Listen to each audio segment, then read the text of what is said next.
Uh, Good afternoon to everyone.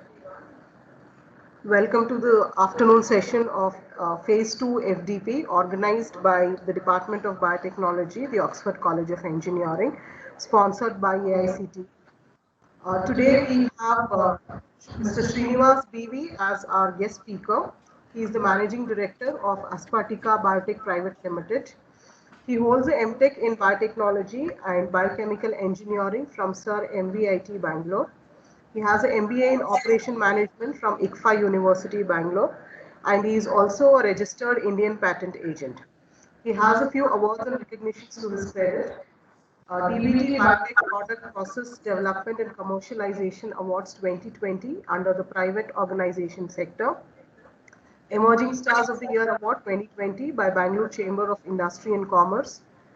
National Entrepreneurship Award 2019 by Government of India. Smart Bio Award 2019 by Government of Karnataka.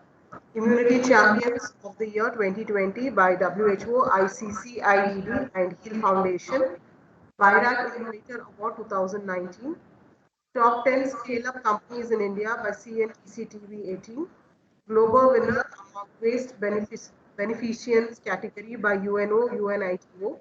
He is also a recipient of Biotechnology Ignition Grant Award to the tune of 50 lakhs. He is a recipient of Seed Money One Success for Research Award from BGST. Distinguished alumnus of Sir MVIT College, a co-recipient of SYST Award from DST. He is a recipient of IDEA 2 POC Award from Government of Karnataka. He has also represented India in Biotech Japan, Tokyo in the year 2015. He has represented India Pavilion in Bio Boston, USA. His company has been recognized as 50 innovators in India by CII for two consecutive years, 2015 and 2016. He has a vast range of experience. He has executed and mentored over 46 projects which are funded by central government, which includes BIRAC, DBT, DST, and state government and other agencies. He has developed and established supercritical fluid extraction technology, established GMPs and ISO certified facility for extraction of spice extracts, essential oils, and other nutraceuticals. He has around 10 research publications in peer-reviewed journals to his credit. Sir, on behalf of student, staff, and management of the Oxford College of Engineering, I, Salma, take the privilege in welcoming you as our guest speaker for today. So we are very delighted, honored to have you here as our guest speaker. Thank you, madam. You may kindly take the session, sir.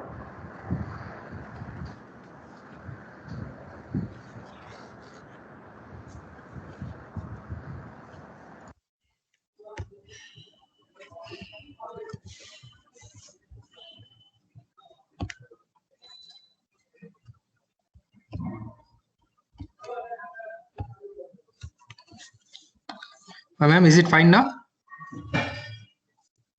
Yes, sir. Yeah. So good afternoon, everyone. Thank you for the introduction. So today I am here to talk about our entrepreneurship journey. Being a registered patent agent and entrepreneur, I would like to enlighten the importance of both and how it is related to each other. And to tell a brief about us, I am managing director of Aspatica Biotech Private Limited, where we have an R&D unit at Sir M. Vishwesvaraya Institute of Technology, where I did my MTech. So we have an incubation center there since 2013. We started our project Biotechnology Ignition Grant, which was supported by BIRAC. We started with that grant. Slowly, we established a production unit at Dodbalapur industrial area. So as a company, we have been supported by BIRAC, State Bank of India, CCAMP, and we are a DSIR certified lab. We are also supported by Karnataka government kits through BBC for an IDEA to POC project. So these are our few milestones. In 2013, we received a Biotechnology Ignition Grant Award. It was received to me as an individual towards conversion of agricultural waste, mainly oil palm industry and silk industry waste, into some value-added products. So after successful completion of the BIG project, we incorporated the company Aspatica Biotech Private Limited in March 2015. Following this, we received a follow-up grant from BIRAC to establish a supercritical fluid extraction unit to the tune of 85 lakhs. And we raised about 1.5 crores through bank loan from State Bank of India under Credit Guarantee Trust Scheme, where we do the collateral is provided by the central government under CGT MSA cover. In 2017, we received IDEA to POC grant by state government. Following this, we have now a completely established supercritical fluid extraction unit, which is Ayush GMP certified and WHO GMP certified and ISO certified.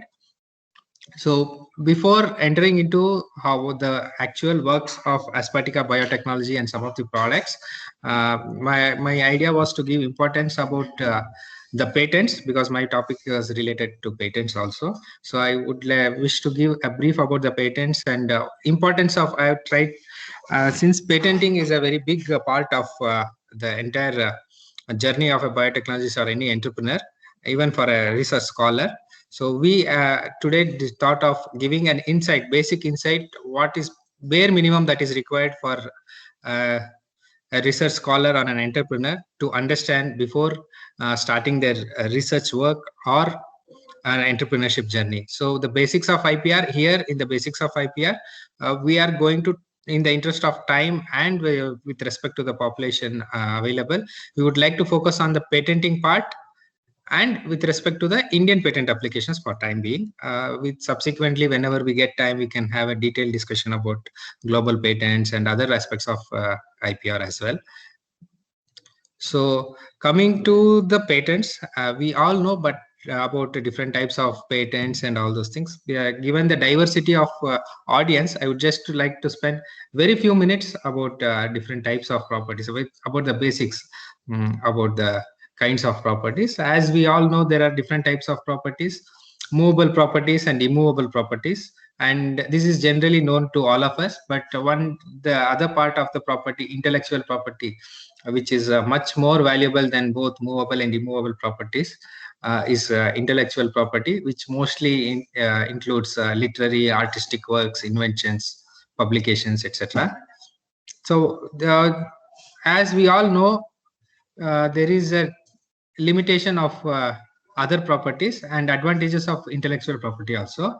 So what is the nature of intellectual property? It is, intellectual property comes through the creation of human mind.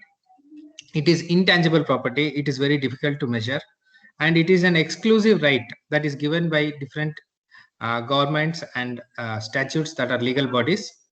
It is attended with limitations and exceptions. Intellectual property has its own exceptions, and there is a time bound related to intellectual property. So such as copyrights has a different timeline, trademark has a different timeline, patents have a different timeline, and it is also territorial in nature.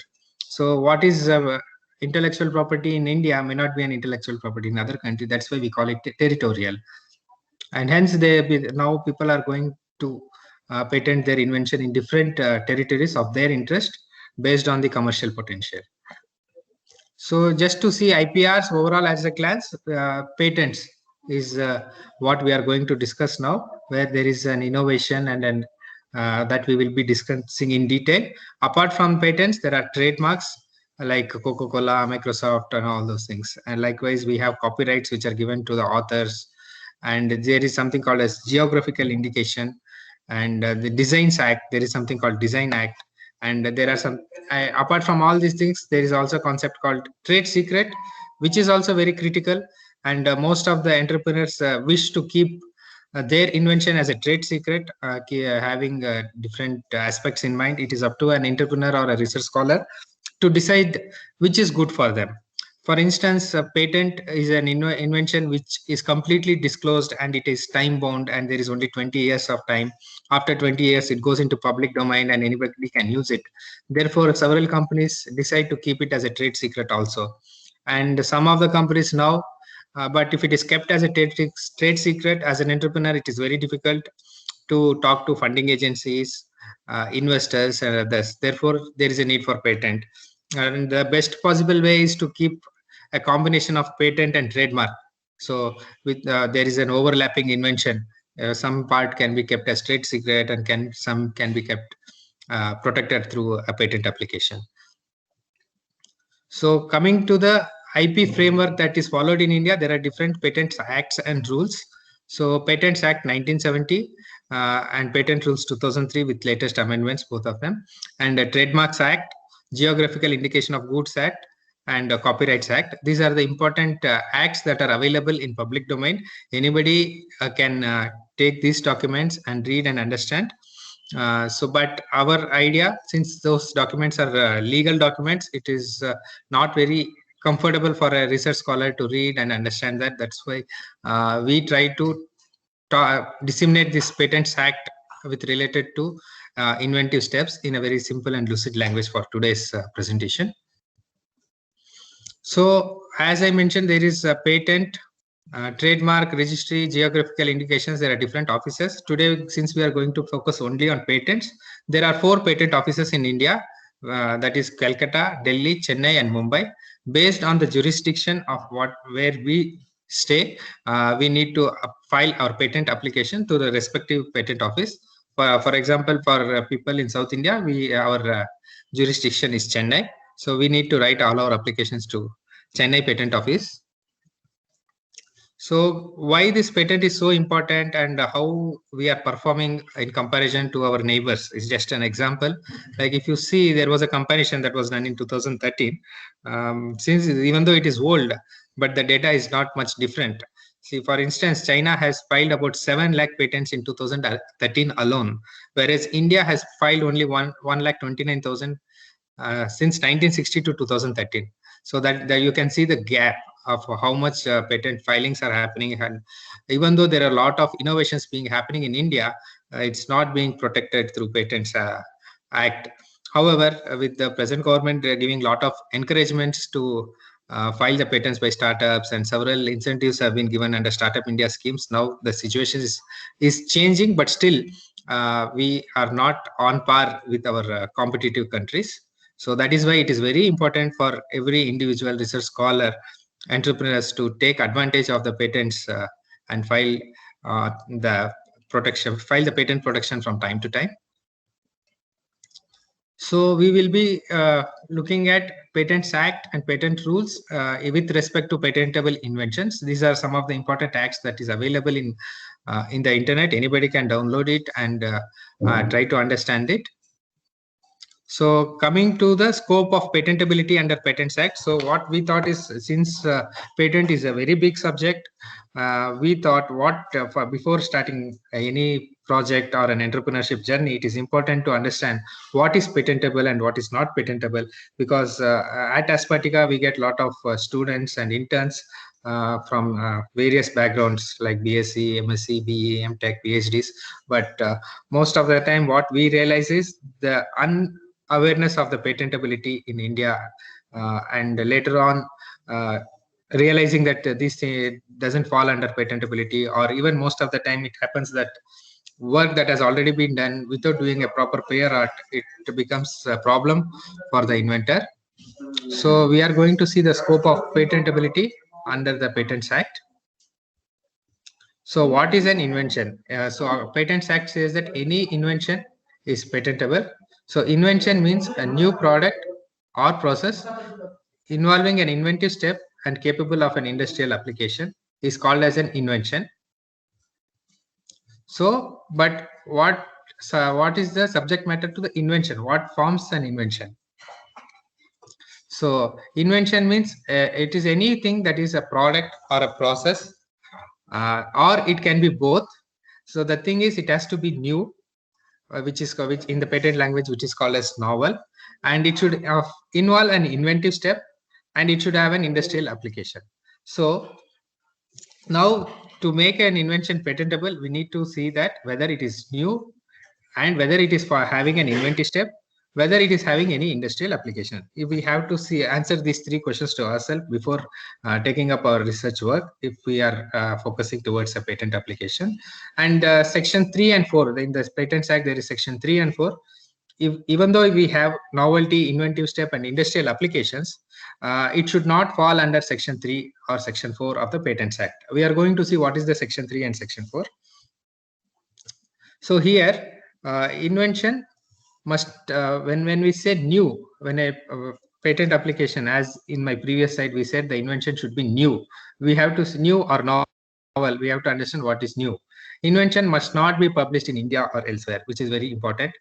It should not be in public domain or prior public use. It should not be claimed in any part of any specification of any patent application earlier. These are the three important points that we need to understand before checking our patent application whether it is new.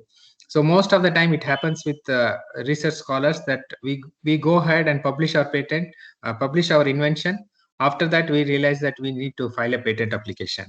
And our publication itself becomes a prior art in terms of Patents Act, and we will not be able to publish, get the patent protection. Therefore, even, but unfortunately, most of the academic degrees require us to do some publications, but it should be done very intellectually, so that we don't overlap our patentable invention, which can be still published or patented through patent application, and keep the remaining part for our publication. So it has to be done very systematically and judicially, so that there is no conflict. And it is very evident that we can do both. We have a lot of researchers who have got published their research work, at the same time got their patent applications also granted, by giving proper information to both the agencies. So as we mentioned in our first slide, an invention should be new and it should have an inventive step. So what is an inventive step? Inventive step, that means anything that involves technical advance as compared to the existing knowledge. There should be a technical advance to an existing knowledge is very important, and it should have an economic significance, or both. It should, and the most important thing is anything that makes the invention not obvious to a person that is normally skilled in the art. It's a legal term that needs to be understood very critically. That means any invention that is not obvious to a person. It should be a surprising fact when you disclose your invention to a person. It need not be a PhD scholar, but if you want to know whether the feature of an invention is patentable, you can call a person who is an ordinarily skilled in your subject domain, and if you explain to that invention, if he is able to give a reaction that, oh, is it, or is it possible, if he can give that kind of reaction, then definitely there is a possibility of inventive step involved in that. If the same person says, okay, it's obvious, yeah, it will happen that way, if that is the reaction, we need to think twice before filing a patent application and do a proper thorough studies on the patentability. Likewise, industrial application, anything that has invention that is capable of being used in an industry. This is one of the easiest thing available, but if we can judicially link it to any of the industrial application for our invention, it is patentable. So as I mentioned, now we have seen what are the patentable inventions. Now, as we said, novelty, inventive step, and industrial applications, we have understood what are they. Now, even after all these things, if the patents falls under section 3 and 4, we say that it is not patentable. Now, the thing is, if you see this Patent Act, if someone with a normal understanding reads the Patent Act and section 3, it looks like nothing is patentable in India. But that is not correct. We need to understand this in detail, and within that, we have to see our boundary and say what is patentable. For instance, section 3 says anything that is frivolous or contrary to well-established natural laws are not patentable invention. For example, when we say a machine gives more than 100% performance, that is practically not possible. Therefore, it is frivolous invention, and it is against the natural law, or anything that well-established natural law, anything that is against the laws such as gravitational force, and these cannot be patented. Likewise, commercial exploitation of the invention is it cannot be patented. For instance, anything that is related to morality or gambling machines or a device for breaking a house. However, when you call it as a device for breaking a house, it is non-patentable. But however, there are other applications of the same equipment. If the intention is related to civil engineering and other things, it is still patentable. So section 3B also says commercial exploitations or use which causes prejudice to health, human, animal, plant, and environment is also not patentable. Anything that is against the human, animal, and plant health is not patentable. For example, biological warfare, a device for weapon or for warfare, these things are not patentable inventions. Likewise, section 3 says mere discovery of scientific principle, an abstract theory, or a living thing that you recently found, or a non-living substance that is already occurring in nature. These are not inventions, however, these fall under discoveries. So, for example, Newton's law, or discovery of a new microorganism, discovery of a mineral or a gas substance within the country, these are not patentable inventions. However, genetically modified organisms are patentable in India. This is one of the new amendments that was brought in, because genetically modified organisms are still patentable, even though we say that plants, animals, and plants, animals, and organisms cannot be patented. GMO is an exception here. So section 3D says mere discovery of a new form of a known substance which does not result in enhancement of known efficacy. For instance, we discover a new form of a known substance. It is not patentable. However, if we are able to prove that the new form is much effective in terms of commerce or efficiency, it is still a patentable invention. So, for example, stars, salts, esters, isomers, complexes, if these properties have better efficacy, it can still be patented. So, likewise, mere discovery of new property, new use of a known substance, or anything that is a combination is not patentable. For example, if aspirin found for heart ailments is not a patentable invention. Likewise, neem is already available, process is already available. If we find a new application for neem, it is not patentable invention. One of the very popular such discoveries were related to sildenafil citrate, which was initially discovered for control of blood pressure, and later on it was used in Viagra, but it was a new form of a known substance, hence the patent was not granted. Anything that comes with an admixture of different combinations is not patentable. However, if the synergy gives a new response or some interesting results, they can be patented. For example, paracetamol or brufen together, when you say it is having antipyretic and analgesic effect, it is not patentable invention. But however, if there is a mixture which has a synergy, or for example, if you use these two and ingredients together, if you are able to reduce the concentration of any one of them, or if the results are higher, then it is a patentable invention. One such synergy that we have seen is with sodium salts, which are being used as methylparaben and propylparaben, which is being used as a preservatives. When methylparaben and propylparaben used in different concentration independently, and when it is used in a specific combination, it has much higher efficacy. So this kind of synergy is always patentable. So mere arrangement or rearrangement of different devices independently working of one another is not a patentable invention. For example, an umbrella with a fan, clock with a radio, flour mill, sieving mill, milling machine all fitted together. These are not patentable inventions. Likewise, the method of agriculture or horticulture is not patentable invention. Likewise, for instance, it is very clear that it's the method of agriculture and or horticulture. It's not the equipment. However, agriculture equipments, agriculture innovations are patentable. For example, when we say hydroponics, the method of hydroponics, and say that those things are not patentable, but the equipments, the ingredients, and the substrates that are being used are definitely patentable inventions. Any process for medical, surgical, curative, prophylactic related to human animal treatment, which can render them free of diseases, is not patentable invention. For example, any process that is related to removal of cancer, removal of dental plaques, any surgical procedures, these procedures are not patentable inventions in India. However, these are patentable in other countries like USA, UK. because in India it is assumed that a doctor who knows the treatment removal of cancer method, but it is protected under a patent. If it is protected under a patent, he has to take approval from the inventor before conducting of certain surgeries, even in case of emergencies, and hence this is kept as an exclusion in India. As we all know, like plants, animals in whole or a part thereof is not patentable. However, the methods of extracting different components from these plants, animals are patentable inventions. A mathematical method, business model, algorithm, computer program, these are not patentable, but combination of hardware and software is always patentable in India.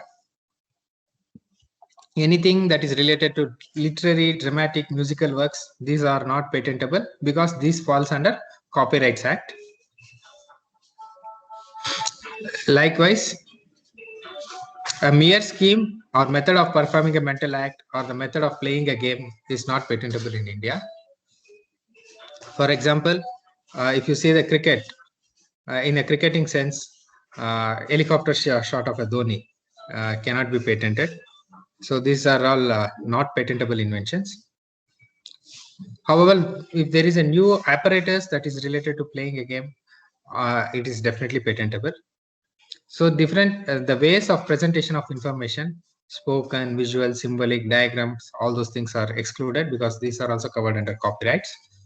And integrated circuits related activities are not patentable in India because there is a separate act for that. And inventions which are traditional knowledge is not patentable in India. For example, it's very well known that haldi or turmeric is known for wound healing applications, but anything related to traditional knowledge is not patentable. However, the methods of extraction of active ingredients, the methods of processing this into a different formulation, which is not available in public domain, still can be patented. Anything that is related to radioactive materials are not patented because it falls under Atomic Energy Act, and therefore it is not covered under Indian patent application. Now we have seen what are the patents, what are the necessary things that needs to be taken care before filing a patent applications, and what are the exclusions that is available in India. Within the exclusion, what are patentable is what we have tried to understand. Now, there in the interest of larger interest of public, the safeguards, there are several safeguards that have been incorporated within the patent law to avoid the misuse of any patents. For example, compulsory licensing to ensure that the availability of drugs at reasonable price. So government has a provision if some inventor has a product. For instance, even if we take the example of COVID, if someone has a COVID vaccine and if it is not available at a reasonable cost to the public, or if that particular company is not able to meet the requirement of the large scale production, so there is a provision within the government where they can impose a compulsory license and give it to another party, or government can take it on its own and start the production to meet the public demand by giving some royalty to the inventor. And there are some provisions related to public health emergencies.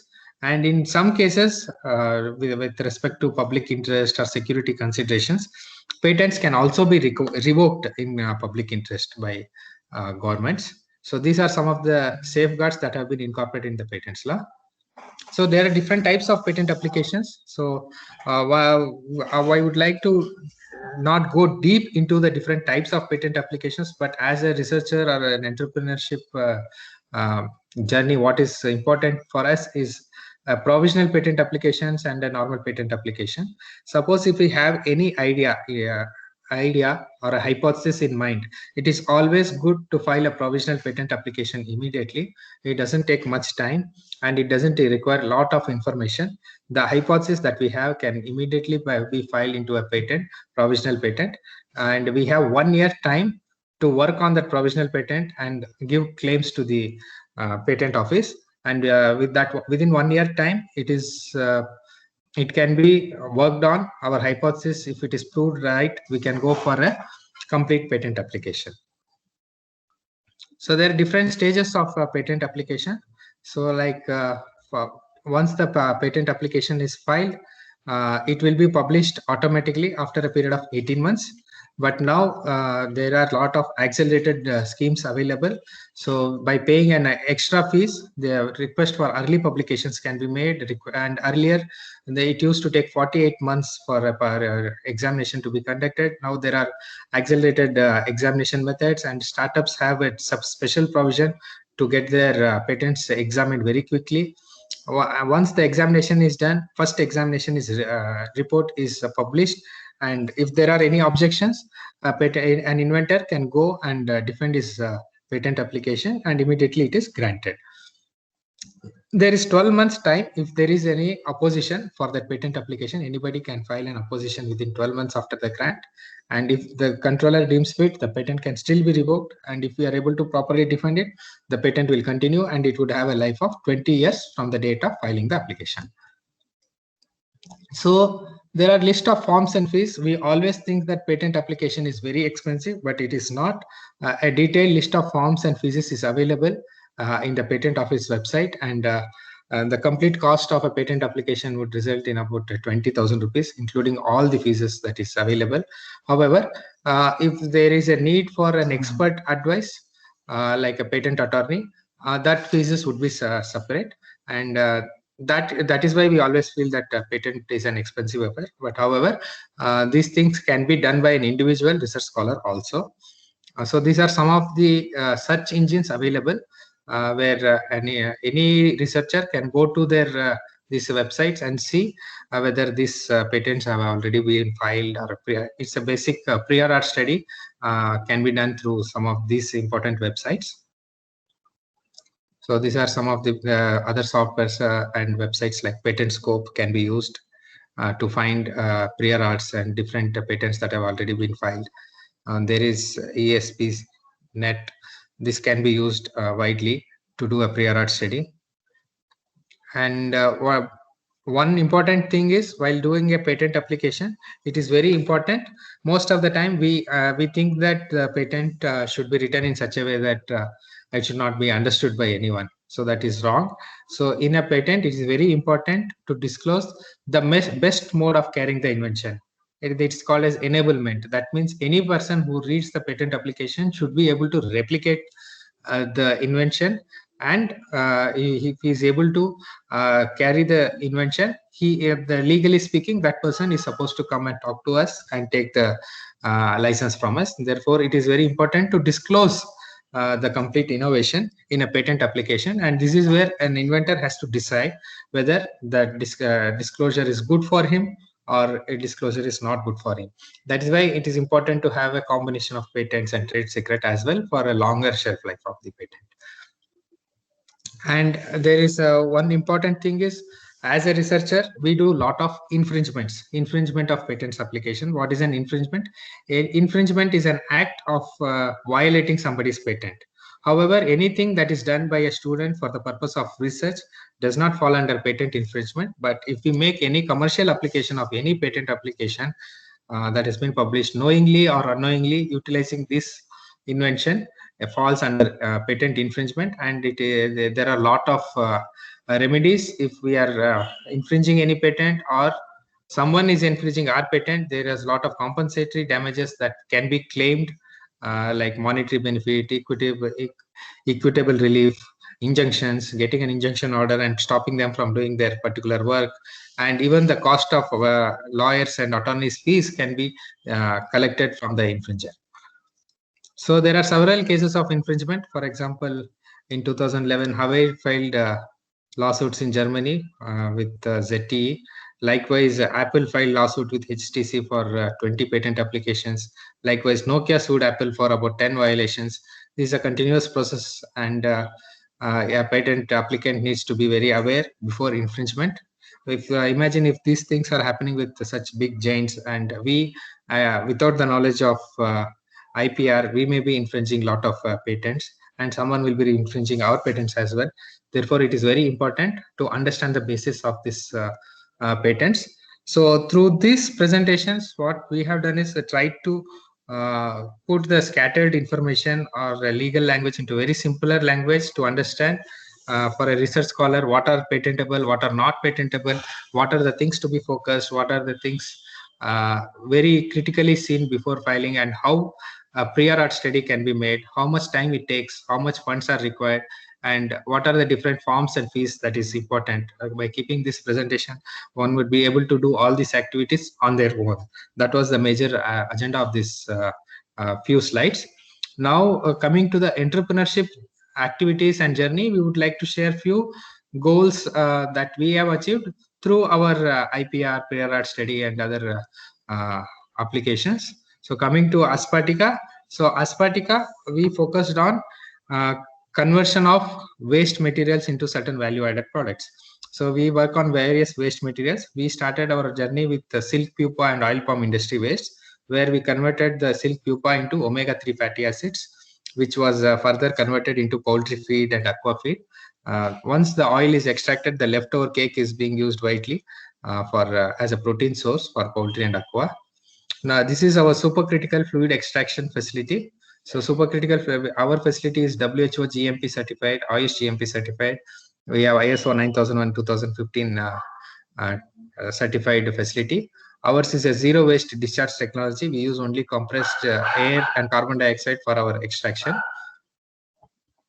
So coming to the basis of our idea, silk cocoon, as we mentioned, for the interest of people who are not aware about the silk industry. So if you see the silk cocoon, only 20% of the silk is being converted into fabric, whereas the remaining 80% is discarded as waste. India produces about 33,000 metric tons of silk pupa every year, and this is being simply discarded as a waste. And we at Aspatica, we're focusing on conversion of this silk pupa waste into value-added products.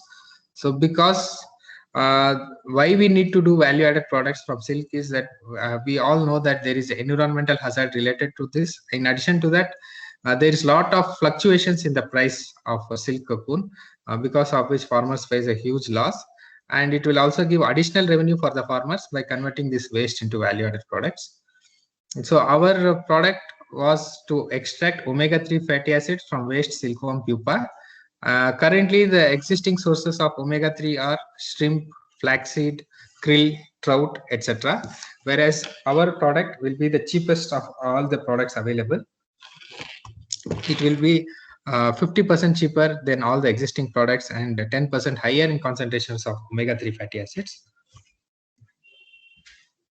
So coming to the social impact of these products, silk, there is a simple mathematical calculation. If India is producing about 25 to 30,000 metric tons of silk pupa every year, if we are able to convert this entire silk into silk waste into omega-3 fatty acid, it can cater, so it can produce so much of omega-3 fatty acid that is sufficient for 9 million children to consume omega-3 fatty acids for the entire year. So much of waste can be converted into such valuable products. So our omega-3 fatty acids are solvent-free, no chemicals, and our omega-3 fatty acid content is more than 50%. We have gone up to 70% also, and the remnant cake after extraction of pupa is having 50%, more than 50% protein. It goes up to 65%. After for establishment of our production facility, we regularly work with the farmers in collaboration with Silk Association of India and Karnataka Sericulture Department. We conduct a lot of awareness programs to teach them about the value-added products, and we encourage them to properly process the waste materials, and we procure them as a semi-finished good from them. After conversion of the working successfully implementing this technology, we started working on other waste products also, like silkworm litter is one interesting product that is being ignored across the country. Now it is interesting to see that if India produces 20,000 metric tons of silk, it also produces 25,000 to 30,000 metric tons of silk litter also, which is being discarded. And if this litter or droppings can be effectively converted into some value-added products, there are a lot of hygienic products that can be produced, such as 1-DNJ, which is anti-diabetic, GABA, gamma-aminobutyric acid, and chlorophyll. All these things can be extracted from silkworm litter as well. Now we are also working with grape seeds. So the grape seeds which are being discarded from wineries, we are able to extract oil from that through supercritical, and we are able to get resveratrol from that, which is very good for heart. Similarly, we have pomegranate seeds, which we have been working and obtaining from lot of juice industries, which is available at much cheaper price, and we are able to extract punicinic acid from pomegranate seeds, lightweight pomegranate peel. All these things we have been working, and right now we have completed activities related to silkworm litter, where we are able to extract 1-DNJ. Interesting fact is that 1-DNJ is an important component, anti-diabetic component of mulberry leaf, which is 6 times higher in silkworm litter. Likewise, GABA, other components also gets enriched in silkworm litter, and we estimated that Karnataka produces more than 1 lakh metric tons of silk litter, which is being simply discarded. Right now, as of now, we have we have standardized the protocol. We are also working with ICR University called SQUAST, Sher-e Kashmir University of Jammu and Kashmir, where we are able to process all this technology, and we are trying to implement similar technology in Kashmir as well, where these technologies will be implemented with the support of ICR institution. These are some of the results that we have done with grapeseed. Interestingly, it is noted that 5 to 10 million metric tons of grapeseed is available in wine industries. Likewise, as we mentioned, 1 lakh metric tons of litter is available. Pomegranate seeds are also available in abundance. 2.3 million tons was of pomegranate seed itself was discarded in 2016. This is the pomegranate seed extract with different active ingredients. One of the important, interesting component that we have worked with the same technology is sandalwood seed. So sandalwood seed, though it looks very expensive, but sandalwood seed is also a waste material that is available, because it takes 10 years for a sandalwood tree to provide the sandalwood. The seeds starts producing the seeds from the second year onwards. But so much of seed is produced which is not required for propagation. These seeds can be used for extraction of oil, and this oil is rich in xanthalbic acid, xylamic acid, which is a very important component, and it is called as a miracle molecule for cosmetic. It is very popular in Australia. However, in Australian sandalwood, the xanthalbic acid is only 40%, whereas in Karnataka, it goes up to 70%. Similarly, we have been working on mulberry fruits and seeds also, which is yet in collaboration with ICR SQUAST University. And we also worked with marigold flower waste, where today's flower is a waste that is discarded tomorrow in city markets. This project was supported by Karnataka government under IDEA2 POC grant, where we started using the marigold flower waste and extracting lutein and again putting it into poultry feed, and we enrich the egg with omega-3 fatty acid and lutein. Our products, by consuming our product, by giving our product at 1 kg per ton of feed in the poultry industries, the egg gets enriched with omega-3 fatty acid and lutein, so which is very important component for eyes, and it is also useful for treatment of age-related macular degeneration. This concept is called as a designer egg concept, where we can design the composition of the egg by changing the feed optimally. So some of the awards and recognitions that we have got through our journey. So these are, our company has now recently received Immunity Champion of the Year award. So keeping all these products in mind, say having a supercritical fluid extraction technology, we basically started working with sericulture industry and poultry industry, but due to COVID related issues, there was a lot of dip in the business related to poultry. That time we could quickly use all the intellectual properties available in public domain, and with our interest, with our innovations, we were able to extract all Ayush recommended herbs like tulsi, ginger, turmeric, black pepper, cumin, and all those herbs and active ingredients were extracted. And we also produced immunity booster chapatis called as Beam Roti, which was launched by Honorable Deputy CM.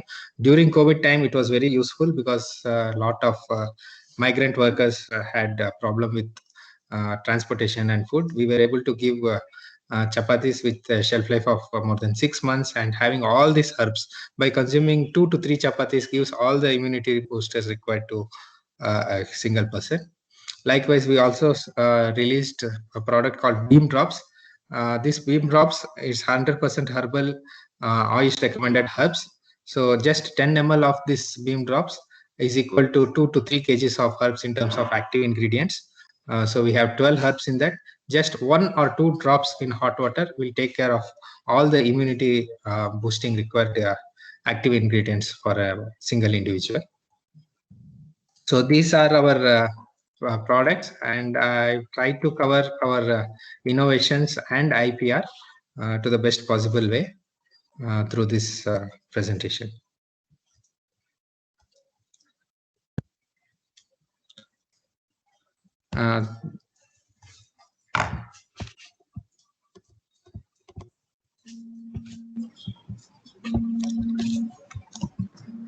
Thank you, sir, for that informative talk. Thank you. Any specific? Yeah, 1 minute, sir. Participants, if you have any questions, please unmute yourselves and ask. And there are a few participants who say their chat box is not working. They can unmute themselves and talk. If you have any queries, you can ask.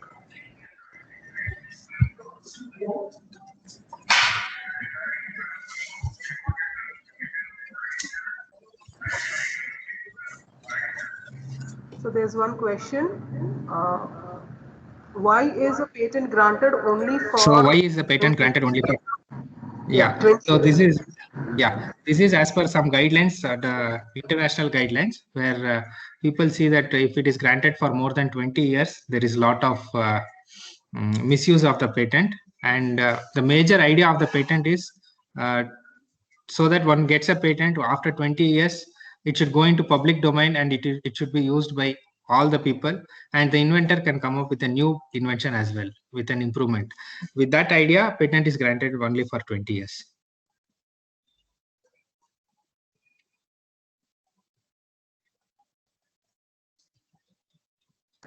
Uppannan sir, you can unmute yourself and talk, sir.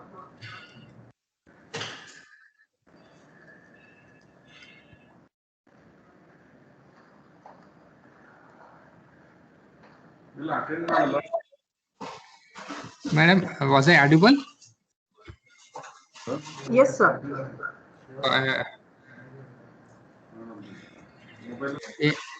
Any other question, ma'am? I was able to answer that? Yes, sir. The candidate says yes. Yeah. We are just waiting for another person. He is unable to access the chat box. Sure.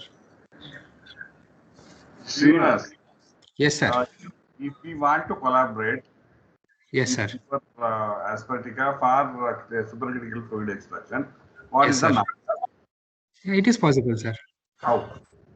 So we generally enter into a non-disclosure agreement. Fine. That is the first step, so that your invention can be protected, and whatever research activities is related, we can create a proper protocol, and on a cost sharing basis, we can definitely work on a collaborative project. What will be the cost for extracting the supercritical fluid one? Say, for example, 1 kilogram of See, ours is a pilot scale supercritical fluid extraction unit. Pilot scale, minimum 10 kgs of extract is required for our extraction. So the our costing per day, it costs about 15,000 will be the cost. That is a cost that is being incurred by us in terms of electricity, manpower, and all those things, equipment. Per day, if we can do 5 trials or 1 trial, it depends on it. Minimum we can kg we need to procure that yes plant material. Correct. In case if it is less than that, we cannot extract. We can extract, but it will not be very economical. So for research purpose, it's okay. No, once it gives the it result, then can. You can go for bulk purchasing. Definitely, it can. If that is the case, minimum how much you can do with plants? 5 kg is minimum is what I have tried, because ours is a 20 kg facility, so 5 kg is minimum requirement. Because remaining 5 kg also we will add some filler materials and we can do it. 5 kg will be ideal to get a proper result.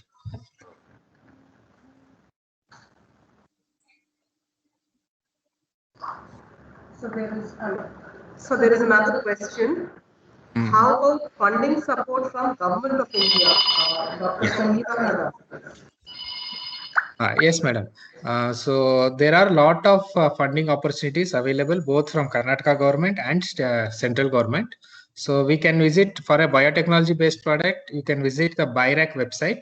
So products there are different schemes available, starting from an individual, even for a researcher, academician, and a startup and a scale-up companies.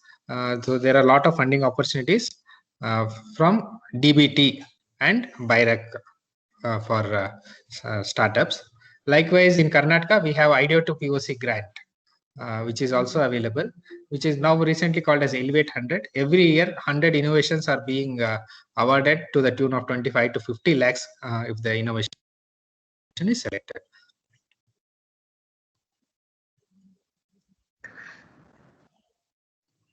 Thank you, Srinivas sir. Those were the questions and queries from the participant end.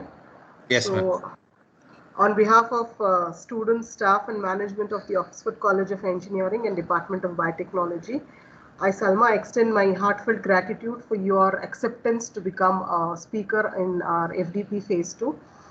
Thank you, sir, for sparing your time to deliver lecture on this topic to our participants. Thank you so much. Thank you very much, madam. So you may